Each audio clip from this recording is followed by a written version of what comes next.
father of a 2-year-old boy, Ivan Omhonria, who was allegedly shot dead by a stray bullet fired by personnel of the National Drug Law Enforcement Agency in Asaba, Delta State, is seeking justice.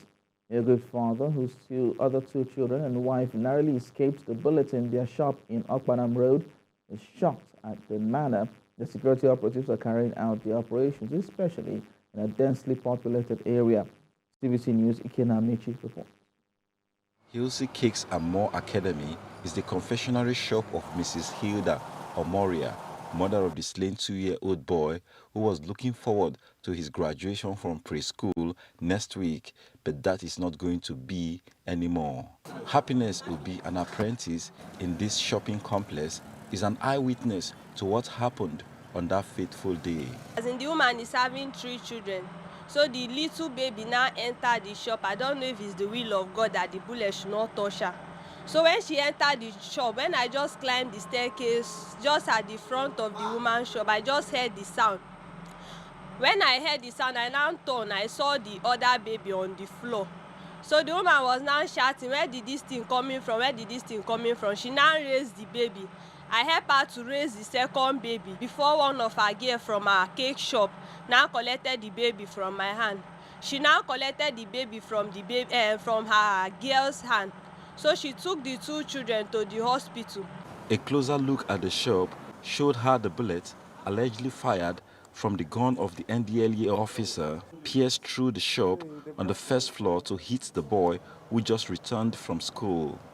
At the Federal Medical Center, where the other son of the grieving couple is receiving treatment after the shattered glass hit his eye, Mrs. Omhonria, who did not initially know the cause of the bleeding from his late son's belly, narrated her ordeal.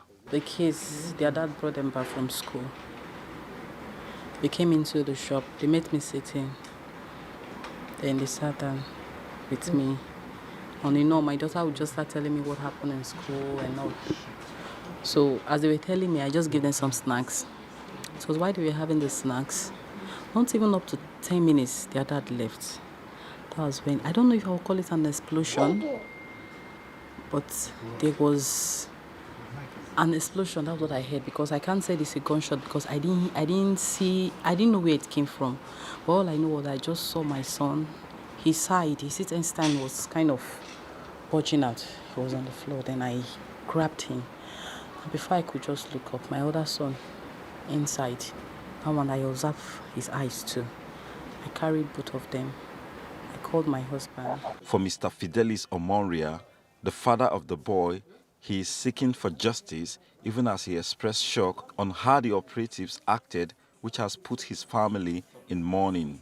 So nothing much. I need justice for my son, nothing, but according to what the eyewitness around people said, they said the guy that shot my son, he was trying to come at, or he was pursuing those guys around that Aziz. He was trying to come at. So there was one particular car that was coming. So the car was even surprised seeing somebody with gun on the road. So the guy was trying to navigate and pass him because they were not really, apart from some few guys that put on their jacket, NDLEA, others were not putting on NDLEA, not all. So this particular guy was not putting on NDLEA. So the car was scared. So the car just navigated, trying to stop. I think they even said he brushed his hand, according to what they said. So he was not threatening to fire that guy that refused to stop for him.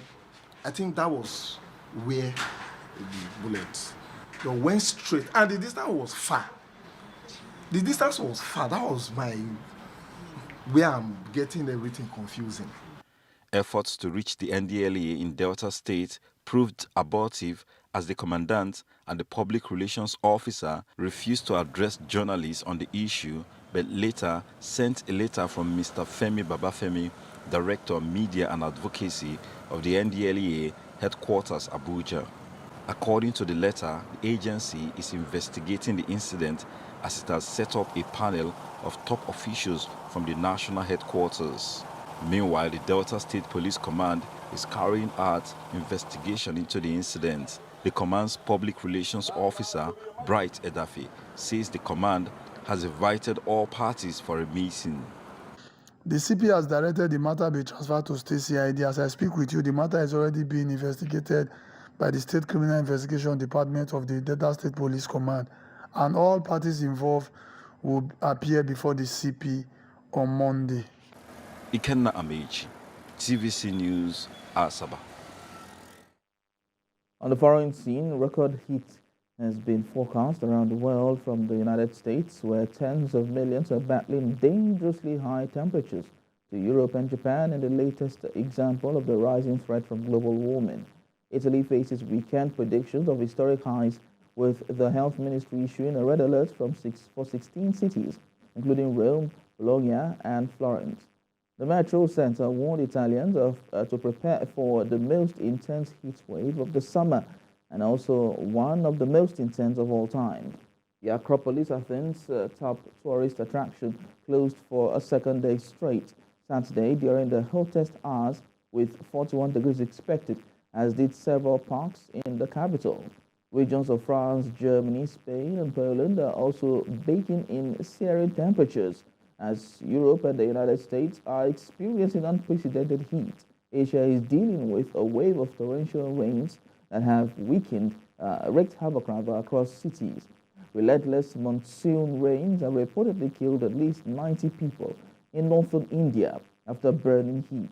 Rescue workers in South Korea have recovered 7 bodies from a bus trapped in a flooded underground tunnel, as days of torrential rains caused widespread flooding, landslide, and the overflow of a major dam.